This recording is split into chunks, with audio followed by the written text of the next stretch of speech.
दोस्तों नमस्कार।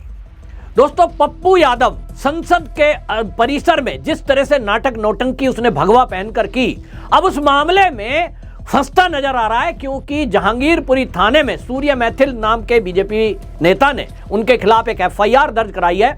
उनका कहना यह है कि संसद परिसर में भगवा पहनकर जिस तरह से उन्होंने जहां एक तरफ धार्मिक भावनाएं आहत की हैं, दूसरी तरफ जो राम जी की मूर्ति है उसको पैरों में रखा गया है, जो बहुत बड़ा अपमान है।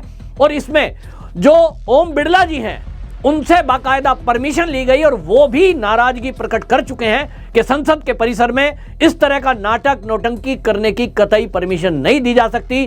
किसी की धार्मिक भावनाओं को आहत करने के लिए जिस तरह से पप्पू यादव भगवा वस्त्र पहनकर आया, ये बता रहा है कि वो जो है अब एफआईआर हुई है तो वो घिरता नजर आ रहा है कि राम मंदिर चढ़ावा चोरी के मामले में जब एक भी कोई भी व्यक्ति भगवाधारी नहीं उससे जुड़ा है तो ये भगवा वस्त्र पहनकर इसमें पुजारी के नाम पर संतों का अपमान क्यों कर रहा है। और जब इस पर सवाल पूछा गया कि पप्पू यादव आपके ऊपर तो क्रिमिनल केस हैं, दीपक चौरसिया जो कि पुराने जाने माने पत्रकार हैं, उनके कार्यक्रम में पप्पू यादव उन्हीं वस्त्रों में गया जो कोई संत महात्मा पहनते हैं, यानी भगवाधारी संत बनकर वो टीवी के प्रोग्राम में जाता है, रुद्राक्षी माला गले में है, माथे पर त्रिपुंड लगा हुआ है। तो दीपक चौरसिया ने पूछ लिया कि आप एक महात्मा साधु बने हुए हैं, साधु का भेष आपने रखा है, पहले तो ये बताइए कि आपके ऊपर मर्डर, धमकाना, डराना, अवैध संपत्ति पर कब्जा, इस तरह के बहुत सारे आरोप लगे हैं, इसका जवाब दीजिए। तो चिल्लाने लगे, बौखलाहट हो गई और कार्यक्रम को बीच में छोड़कर चले गए कि मैं आज के बाद आपके कार्यक्रम में नहीं आऊंगा।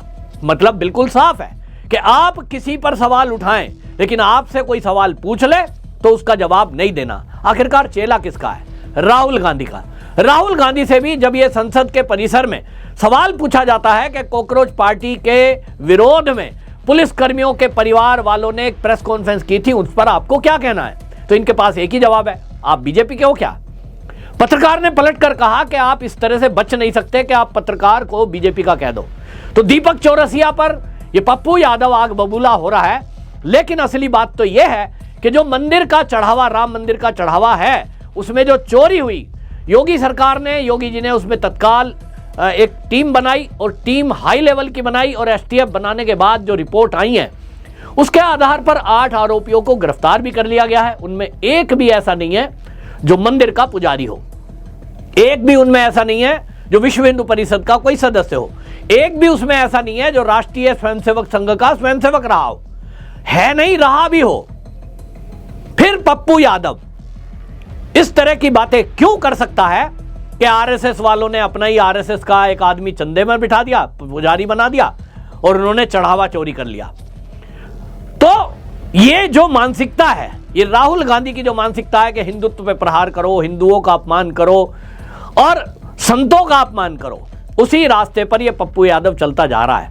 हालांकि पप्पू यादव को जिस तरह की चीजें हमने देखी हैं, पैसे बांट करके लोगों को चुनाव जीत जाता है, लेकिन अब इस मामले में विश्व हिंदू परिषद समेत पूरे सनातनियों की प्रतिक्रियाएं आ रही हैं, लोग गुस्से में। पहले आप सुनिए पप्पू यादव क्या कह रहा है। हिंदू और सनातन कोनो आरएसएस का नहीं ना है, हिंदू मेरा है, सनातन मेरा है, राम का प्रेम मेरे हम उनके रास्ते चलने वाले।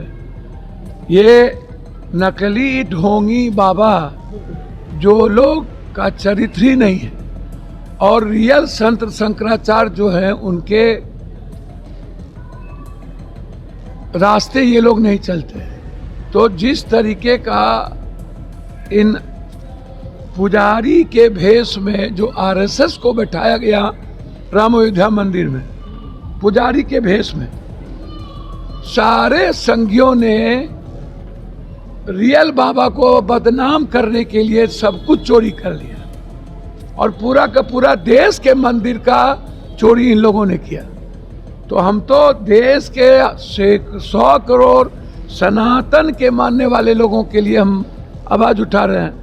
हमारे नेता राहुल गांधी, प्रियंका गांधी जी या पूरा विपक्ष या अखिलेश जी जो आज पूरे के पूरे तौर पर इस हिंदुस्तान के भगवानों के साथ गद्दारी करने वाले लोगों के खिलाफ और आस्था को बेचने वालों के खिलाफ खड़े हैं। जब तक सनातन की रक्षा भगवान के साथ गद्दारी करने वालों के खिलाफ यह सरकार जांच नहीं करेगी और छोटी मछली को बचाएगी, बड़ी मछली को बचाएगी, छोटी मछली को फंसाएगी, ये अनवरत हिंदुस्तान में चलता रहेगा। सुना आपने? तो पप्पू यादव आरएसएस वालों को बता रहा है, यानी आरएसएस पर सीधा आरोप लगा रहा है कि चढ़ावा चोरी उनने किया, जबकि कोई प्रूफ नहीं है। तो आप कैसे कह सकते हो? इनको पता है कि आरएसएस वाले कभी कोई कोर्ट केस तो करते नहीं, कुछ भी आरोप लगा दो। लेकिन देश की जनता देख रही है कि ये कांग्रेस से मिलने के बाद किस तरह की बातें करता है, और पहले से भी इनके दिमाग में यह है कि हिंदुओं का अपमान करो, संत महात्माओं का अपमान करो, सनातन का धर्म का अपमान करो। और इनकी हिम्मत देखिए कि ये संसद के परिसर में भगवा वस्त्र नाटक नौटंकी करने के लिए पहनकर गया। क्या किसी और दूसरे धर्म की इस तरह से धर्मगुरु की ड्रेस पहनकर ये कभी जा सकते हैं? अगर कोई सवाल उठेगा इस पर। आलोक कुमार जो विश्व हिंदू परिषद के अंतर्राष्ट्रीय अध्यक्ष हैं, उनकी प्रतिक्रिया आई और उन्होंने ANI से बात करते हुए कहा, उन्होंने कहा कि इंडिया गठबंधन द्वारा राम मंदिर चंदा चोरी पर किए गए नाटक पर विश्व हिंदू परिषद के जिस तरह से हम लोग हैं काफ़ी दुख में हैं। जिन लोगों ने राम मंदिर निर्माण के लिए कभी एक पैसा नहीं दिया, वो वहाँ पैसे डालने के लिए इकट्ठा हुए, और जिसे साधु बनाया है वो पैसे लेकर भाग जाता है। ये आक्रमण भारत की सारी साधु शक्ति पर है, क्योंकि वो साधु किसी भी व्यक्ति विशेष का प्रतिनिधित्व नहीं कर रहा। जिन लोगों ने ये कुकृत्य किया उन्हें भारत की संस्कृति के बारे में, परंपराओं के बारे में, श्रद्धा बिंदुओं के बारे में कुछ नहीं पता।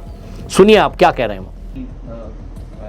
चाहे बीजेपी की सरकार की बात हो, बीजेपी की बात हो, आप इस पूरे मसले पर क्या कहेंगे? मैं सोचता हूँ कि ये हमला सरकार या विश्व हिंदू परिषद पर नहीं था, ये अयोध्या पे भी नहीं था, ये वहां के किसी ट्रस्टी पुजारी पर भी नहीं था। एक व्यक्ति संत की वेशभूषा में बैठता है, उन भगवे कपड़ों में पहनता है, बैठता है, जिसका सर्वत्र आदर होता है। उन भगवे कपड़ों की एक मर्यादा होती है। ऐसे वो संत के वेश में बैठता है, कुछ लोग उसमें पैसे डालते हैं। जिन लोगों ने कभी राम जन्मभूमि के मंदिर के निर्माण के लिए 1 रुपया भी नहीं दिया, वो वहां पैसे डालने के लिए इकट्ठा होते हैं। और फिर वो साधु जिसको बनाया है वो उन पैसों को लेके भाग जाता है। ये आक्रमण भारत की सारी साधु शक्ति पर है, क्योंकि वो साधु किसी भी एक्चुअल व्यक्ति को रिप्रेजेंट नहीं कर रहा है। ये भारत की आध्यात्मिकता पर आक्रमण है, ये भारत की श्रद्धाओं पर आक्रमण है।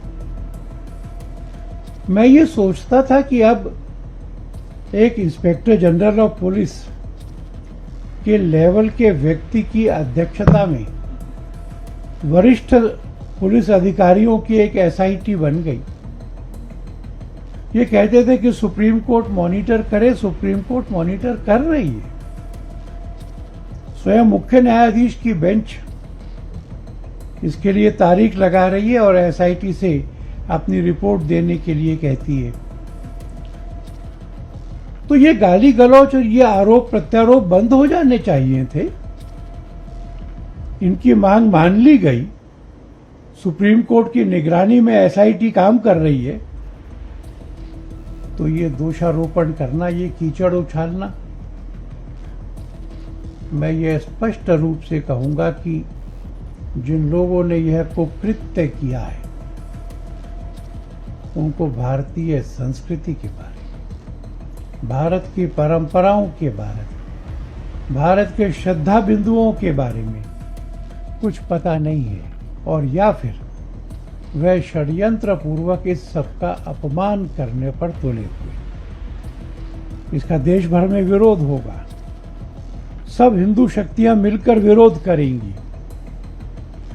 और जब जब इन दलों ने या इन लोगों ने हिंदू का अपमान किया है, उसका परिणाम भी इनको भोगना पड़ा है। कल तो विश्व हिंदू परिषद और यहाँ के संतों का महामंडल भी एक प्रदर्शन करेगा जंतर मंतर पर 12 बजे। साधु शक्ति सड़क पर उतरेगी और पूरे भारत में इतना बड़ा प्रतिकार होगा इसका, जिसकी आंच को ये लोग झेल नहीं पाएंगे। संत समाज भी उसमें रहेंगे, संत समाज कोई हरिद्वार या कहीं से भी संत उनका कार्यक्रम है। अच्छा, जो संतों का महामंडल दिल्ली का है, रजिस्टर्ड संस्था है, उसकी कॉल है कि हम ये करेंगे। और संतों को अपने मठों मंदिरों से निकल के सड़क पर आने पर आज की इस घटना ने मजबूर किया है। सुना आपने, विश्व हिंदू परिषद ने इस पर कड़ी प्रतिक्रिया दी है और विश्व हिंदू परिषद के प्रवक्ता हैं विनोद बंसल, उन्होंने भी इसी तरह की बातचीत की है। उन्होंने कहा कि जिन लोगों ने आज तक 1 रुपया नहीं दिया वो जो है इस तरह की बातें कर रहे हैं और वो कह रहे हैं कि हम जो है इसमें पूज्य संतों का एक मंडल प्रदर्शन करेगा और पप्पू यादव से माफी मांगने की मांग करेगा। सुनिए विनोद बंसल क्या कह रहे हैं। देखिए, ताहिर हुसैन समेत 5 लोगों को अभी आजीवन कारावास की सजा तो सुनाई है, लेकिन इसमें अभी कई पेच हैं।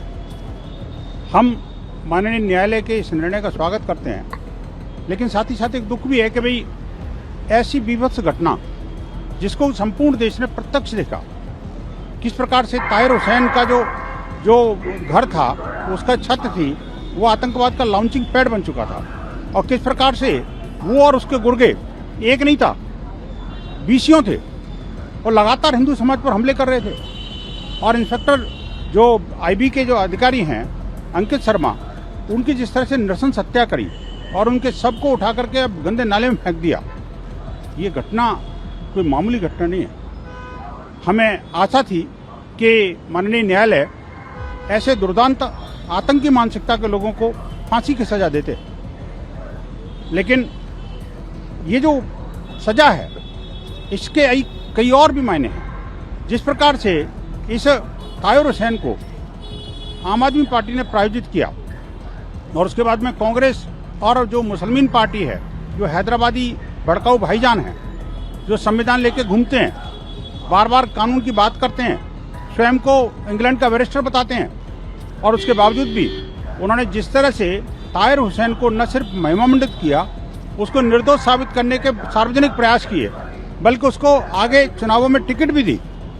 अब समय आ गया है कि इन तीनों पार्टी के नेताओं को अविलंब अंकित शर्मा के परिवार से, हिंदू समाज से और इस देश से माफी मांगनी चाहिए। जो उन्होंने कुकर्म किया है, कुकर्मियों का साथ दिया है, वो अक्षम्य अपराध है। ये इसके लिए इनको अविलंब जो माफी मांगनी चाहिए। सुना आपने, इसका मतलब यह है कि अब संत समाज पप्पू यादव को सबक दिखाने के लिए सड़कों पर आने वाला है। इसमें आपको यह भी बता दूं कि अखिल भारतीय संत समिति के राष्ट्रीय महासचिव स्वामी जितेंद्रानंद सरस्वती ने, उन्होंने भी यह बात कही कि भारतीय संसद का दुरुपयोग जिस प्रकार से हिंदू समाज को गाली देने के लिए किया जा रहा है, निंदनीय है। सुनिए क्या कह रहे हैं। भारतीय संसद का दुरुपयोग जिस प्रकार बहुसंख्यक हिंदू समाज को गालियां देने के लिए किया जा रहा है, वह बेहद निंदनीय है और शोभनीय है। एक दुर्दांत अपराधी सजा याफ्ता हत्या के केसों में लंबे समय तक जेल में रहने वाला असभ्य पप्पू यादव जिस प्रकार भगवा वस्त्र पहन करके इस देश के सनातन संस्कृति साधु संतों का अपमान कर रहा है, क्या अयोध्या के श्री राम जन्मभूमि मंदिर के चोरी में कोई साधु संत इन्वॉल्व है, कोई पुजारी इन्वॉल्व है? जो लोगों ने चोरी की वो लोग जेलों के अंदर हैं और सुप्रीम कोर्ट की निगरानी में ये सारी जांच चल रही है। ऐसी परिस्थितियों में पार्लियामेंट के अंदर मल्लिकार्जुन खड़गे, राहुल गांधी जैसे लोग जिनके चेहरे पे जो नकाब था कि ये थोड़ा सॉफ्ट है हिंदुत्व के, इन लोगों ने डिसमेंटलिंग ऑफ ग्लोबल हिंदुत्व का वो नारा बुलंद किया है जो सनातन हिंदू संस्कृति के विरुद्ध है। मैं तो भारत सरकार से तो कोई मांग नहीं करूंगा, पार्लियामेंट का विषय है, इसलिए लोकसभा अध्यक्ष ऐसे दुर्दांत अपराधी सांसद को बर्खास्त करने की अनुशंसा भारत के राष्ट्रपति से करें। ये अखिल भारतीय संत समिति मांग जरूर करेगी और ये चुनौती सभ्यतागत संघर्ष का है। अखिल भारतीय संत समिति इस संघर्ष की चुनौती को स्वीकार करती है। कल तक सिर्फ गजवा-ए हिंद की बात थी, आज FCRA बिल को रोकने के लिए चर्च मिशनरियों के ये सारे दलाल जो राहुल गांधी सोमनाथ मंदिर के अपने विजिट में, विजिट शब्द का प्रयोग कर रहा हूं कि विजिट के अंदर गैर हिंदू के कॉलम में साइन करता है और मंदिर लोग लड़कियां छेड़ने जाते हैं, ऐसे वाक्यों का प्रयोग करता है, वो श्री राम जन्मभूमि का मजाक बना रहा है। और हम संघर्ष करेंगे। इस देश का बहुसंख्यक हिंदू समाज, सभ्य समाज देख रहा है और मेरा मानना है कि हमारे भी धैर्य की एक सीमा है और धैर्य की जब सीमा समाप्त होगी तो संघर्ष तो सड़कों पर होगा और भागने को जगह नहीं मिलेगी। ये राहुल गांधी और उनकी पार्टी को ठीक से स्मरण में रखना चाहिए। सुना आपने, बिल्कुल संत समाज गुस्से में है और यह होना भी चाहिए। बल्कि मैं तो कहता हूं सभी सनातनियों को इस बारे में पप्पू यादव को सबक सिखाने के लिए वो जहां दिखाई दे उसका विरोध करना चाहिए, क्योंकि इन लोगों के हौसले बढ़ गए हैं कि जब चाहे हिंदुओं का अपमान कर सकते हैं, संत महात्माओं का अपमान कर देते हैं। और राम मंदिर को लेकर तो ये इतने परेशान हैं, इनको लगता है कि राम मंदिर 2027 के चुनाव में योगी जी का एक अहम मुद्दा होगा और इसलिए एक षड्यंत्र के तहत ये राम मंदिर के चढ़ावा चोरी को मुद्दा बनाना चाहते हैं। इनको इतनी अकल नहीं है, इस तरह का शब्द इस्तेमाल कर रहा हूं, इनको ये पता नहीं है कि योगी आदित्यनाथ की लोकप्रियता पैच, इनको इतना पता नहीं है कि योगी आदित्यनाथ की लोकप्रियता, राम मंदिर एक मुद्दा है, उसके अलावा भी योगी जी ने जितने उत्तर प्रदेश में काम किए हैं उसके कारण उत्तर प्रदेश की जनता पूरी तरह से मन बना चुकी है कि पिछला रिकॉर्ड तोड़ते हुए योगी आदित्यनाथ को भारी बहुमत के साथ फिर से एक बार मुख्यमंत्री बना रहे हैं। अखिलेश यादव और ये कांग्रेसी, आप देखना यूपी के चुनाव में आपको कहीं नजर नहीं आएंगे, क्योंकि जितना ये इस तरह की नाटक नौटंकी करेंगे, जिस तरह से ये संतों का अपमान करेंगे, मंदिर को मुद्दा बनाएंगे, इन्हें पता ही नहीं है कि आम पब्लिक का असली मुद्दा क्या है और उनकी प्रॉब्लम्स क्या हैं। ये बाहरी दुनिया के रहने वाले लोग जमीनी स्तर पर कुछ नहीं जानते और जमीन पे यदि कोई नेता है वो है योगी आदित्यनाथ। हर व्यक्ति के समस्याओं का समाधान करने के लिए जिले जिले में जा रहे हैं। दूसरी तरफ अखिलेश यादव को जैसा योगी जी कहते हैं 12 बजे सो के उठ रहे हैं और ये पप्पू यादव बैठ जाए तो उठा नहीं जाता। ये क्या योगी जी को घेरेंगे और क्या योगी जी को हराएंगे? आपको क्या लगता है दोस्तों? इस तरह से जो विपक्षी पार्टी उत्तर प्रदेश में मंदिर को मुद्दा बना रहे हैं, क्या योगी को हरा पाएंगे? अपना कमेंट जरूर लिखिए और वीडियो शेयर जरूर करिए ताकि पूरे देश को पता चले कि ये किस तरह से हिंदुओं का अपमान कर रहे हैं, संतों का अपमान कर रहे हैं। वंदे मातरम, जय श्री राम।